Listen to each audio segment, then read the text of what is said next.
Welcome along, Chelsea fans. I've got two confirmed deals for you today. Transfers in, transfer out. I've got two deals that were confirmed earlier this week. We're going to look at other rumours of players potentially leaving the football club with an interesting twist regarding Barcelona and RB Leipzig. I'm going to look at the West Ham game from Friday, look forward to the Fulham game this Saturday. Oh, and I forgot to mention, I'm back, live match commentary this Saturday, ball by ball radio style coverage. It's not a watch along, it's proper match commentary. Ball by ball, come and check it out. But for now, we're going to start with the big story today as far as an incoming signing, and it's Alejandro Garnacho. He signed for Chelsea a 7-year contract. He's going to have his medical tomorrow, £40 million fixed fee, and a 10% sell-on for Man United. And as Ben Jacobs reports here, Chelsea went in first off with 30 million. United wanted 50. We've met them in the middle. And for me, this guy is a great signing. I know people don't agree with it, and I understand everyone's got their own opinion. You're watching me, so mine is this guy is going to be a real someone that's going to bolster the options that we've got. We've lost Jadon Sancho in the summer for 25 million. We could have signed him, and I thought we should have done. We didn't. We've lost pretty much Mudryk. He's gone. He won't be playing for the football club again. Obviously, we've also seen Madueke go to Arsenal for 50-odd million. So we need reinforcements. We got Jamie Gittins, who can play on that left-hand side, along with Pedro Neto. We got Esteval on the other side, but Neto can also play over there. And to bring in Garnacho to play on that left-hand side, we've now got 4 wingers fighting for places because we've got the 2 boys up front in João Pedro and Liam Delap. Our attacking options we've got in those attacking areas is far better than what we had last season. And I've mentioned the players that have already gone. And the other big story for today, the here we go moment confirmed by Fabrizio Romano, it's Christopher Nkunku to AC Milan. Here we go. Deal verbally agreed in principle between the two clubs. We're going to set and prepare documents today. The fee in the region of 35 million euros with add-ons. He'll sign a 5-year contract. Now, Nkunku going, I'm disappointed with what happened to him. Got injured when he first turned up at the football club. Missed a lot of games. Couldn't get his way back in, really. And we were looking at him as someone coming off that left-hand side and just attacking or playing up front and scoring goals. He's done it in fits and starts in certain games, the lesser games, but he never really got his foot under the table and made a position his own, did he? So if he's going to leave the football club, then we're looking at bringing somebody else in, and we've done that with Alejandro Garnacho. And this guy is direct. He's got loads of Premier League experience. He's going to add to the options we've got up front, the South American feel we've got up front there in the attacking areas and through midfield, along with your Neto, with your Liam Delap and people like that. Nicole Palmer could now be just playing as a number 10 and focus on that position because we don't need him wide. I think this is great for us. A great signing. And for 40 million, it could be a steal. What do you think of the Garnacho signing and Nkunku going out the door to Milan? Let me know in the comments section. Now, 2 earlier signings in the week were done and dusted that left the football club. One of them is Carney Chukwuemeka for 25 million to Dortmund, and I'm quite sad about that. I've said it before on my videos on my channel. I predicted big things for him beginning of last season, and he got himself injured and never really got back. But he started off great, got his first goal away at West Ham, played brilliant in that game. The guy is an immense talent. Dortmund is the club where they take these talents in, they nurture them, and they're going to sell them on for a big profit. Mark my words, that's going to happen with Chukwuemeka 100%. He's going to come back to the Premier League in a big money move at some point in the future. Mark my words. But shame to see him go. But personally for him, a great move where he's going to play week in, week out. As I say, gets the chance to be nurtured and to express himself and see that God-given talent, which we all know he's got. And also, confirmed this week, was a deal on loan for Aaron Anselmino, who's been around the first team squad. He's played a couple of friendly games and not sure if he does. I don't think he featured in the Conference League last year. But this guy, he's been around the first team for a while. He needs to go out and play all week long, all season long. He's going to do that at Dortmund. A great deal. There's no option to buy because Chelsea rate this guy highly, Anselmino. So hopefully he'll obviously play there with Carney Chukwuemeka, and hopefully both will thrive. But yep, so that's the 4 confirmed deals this week, including the 2 big ones I've already spoken about. But anyway, what do you think of Chukwuemeka to Dortmund? Good move for him and his time at Chelsea, and Anselmino as well. Would you be interested to see how he gets on? Hopefully so. So look at the transfer rumours that's also going on this week. And it all started off in the beginning of the week with Nicolas Jackson and Bayern Munich. Now we're seeing the likes of Newcastle, Man United, other clubs being linked with him.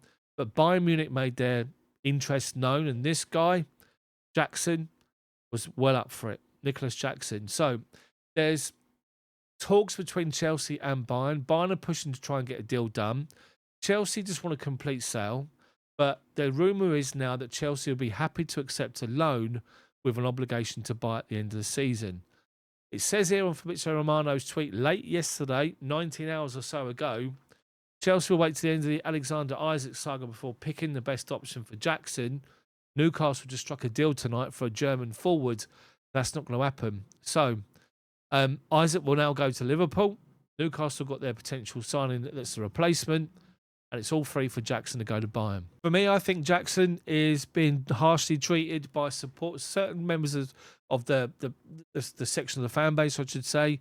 I think Jackson's worked hard. He's improved his game. Remember, he started off as a winger, not a natural striker. And he got to a point where he's beginning to bully defenders, making runs all day long. And yes, he missed a lot of goals. I understand that. He missed chances.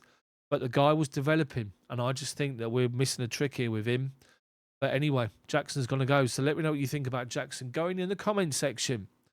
Another deal touted earlier this week is Axel Disasi and Bournemouth making him a priority signing this season. They lost both their centre-backs in the summer. One went to PSG, one went to Real Madrid. Bournemouth are looking for a replacement. And to me, the man mountain that's Disasi will be a good signing for them and a good move for him because he's not going to get a game plan at Chelsea, even though made the odd mistake. But the thing is with defenders, you make a mistake, you get hammered for it because you play in a position where you can't make mistakes. But if you do, you get hammered just as the goalkeeper does. So Disasi made a few mistakes. I actually thought, again, he was improving. But looks like Bournemouth negotiating with Chelsea, as confirmed by Fabrizio Romano earlier in the week. And I expect that deal to be done before the end of the window. Now, a little twist in the Xavi Simons deal with Chelsea. Now, as we know, we've been sitting here waiting for a good couple of weeks now with reports that Xavi Simons has agreed personal terms with Chelsea, and all we're waiting for is Chelsea to go and get a deal with RB Leipzig. That hasn't happened, and we don't know why. Well, we didn't know why until today or yesterday or maybe the day before, where exclusive that came out was the fact that Chelsea had talks with Fermin Lopez and trying to interest him in moving away for Barcelona. Barcelona have got money problems. They can't register certain players. They're going to need to sell people in order to register players. And it's believed that Fermin Lopez could be available, the attacking midfielder for Barcelona, with a whole host of the great talent they've got, young talent in their midfield. He could be available for 60 million. And Chelsea are exploring that option. So what's being reported now, the rumour is that Chelsea originally asked about Lopez and were told no. Chelsea went, okay, let's go for Xavi Simons. And funnily enough, these two guys played football together when they were younger. They obviously know each other. So Chelsea went for Xavi Simons and agreed a contract, a deal with him, but not with RB Leipzig. So Chelsea are waiting, have asked again about Fermin Lopez, and now Barcelona could be talking the idea of letting him go. So as a result, Chelsea are now left, not really left, but they've sort of paused their interest with Xavi Simons. And what's happened today, confirmed by Ben Jacobs, Tottenham have now stolen a march on Chelsea. Apparently Simons has come over to London trying to sort his future out, and Tottenham have actually trying to get a deal, personal terms being signed off. And reported here by Ben Jacobs, it's not exactly far off. Also, they're saying that Tottenham have also got an agreement between them and Leipzig for Simons. So it's interesting to see what's going to happen. Will Simons ask Chelsea, do you want me or not? And if Chelsea say no, Tottenham are going to pounce 70 million. But will Chelsea get Fermin Lopez or miss out on both? Hopefully not. So that's why Simons hasn't been signed. We've been talking about him and Garnacho for about a month now. Nothing's happened in regards to club contact. Now we know why. What do you think about that? Would you prefer Fermin Lopez or Xavi Simons? Let me know in the comments section.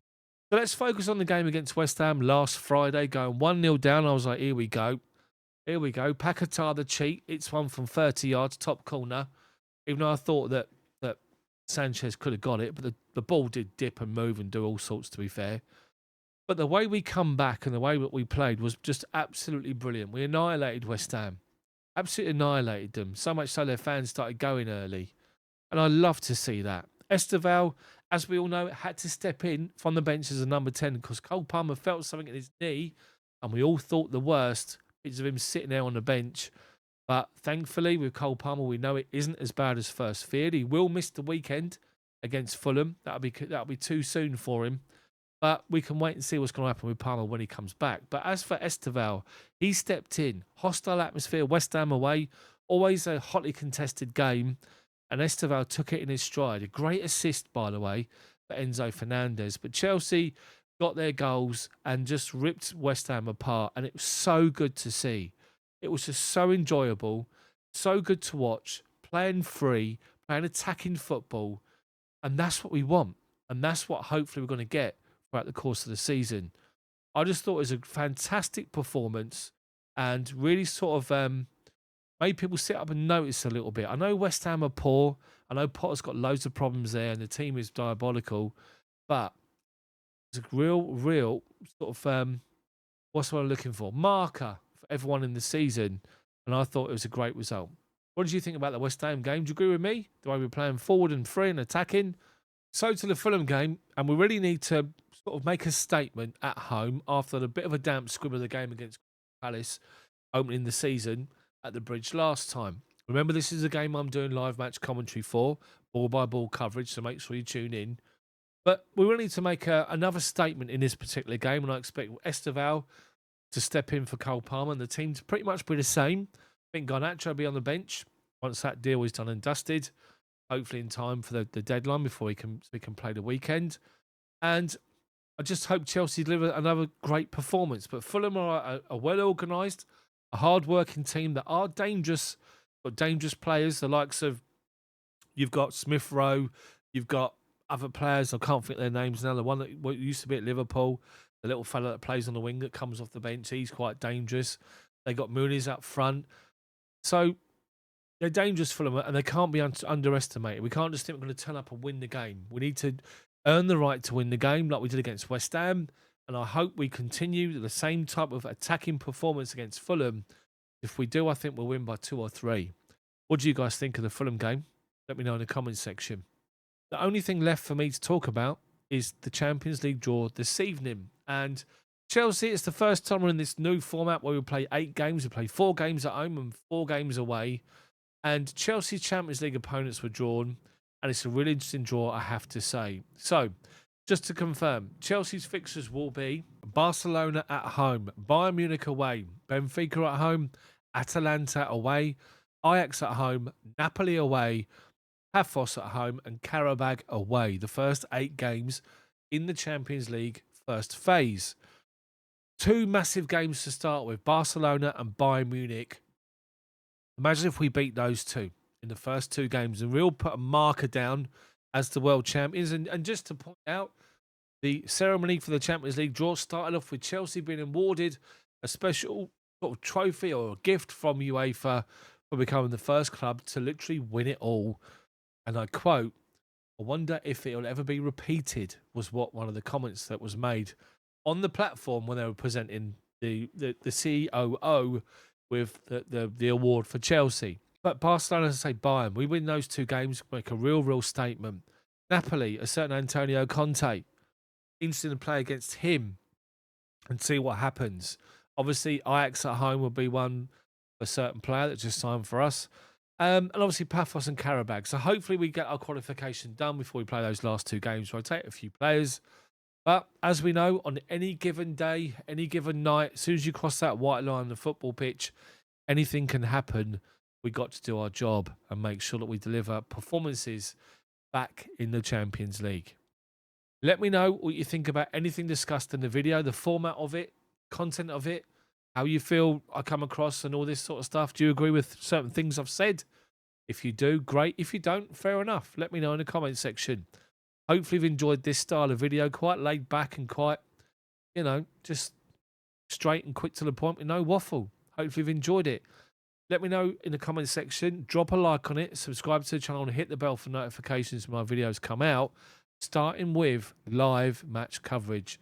Fulham at Stamford Bridge this Saturday lunchtime, ball-by-ball coverage. Make sure you join me. Look out for the link coming out. Be out on Saturday morning or maybe Friday evening. Stay tuned for it. Thanks for watching. Thanks for your time. Thanks for all of your support. I'll see you Saturday.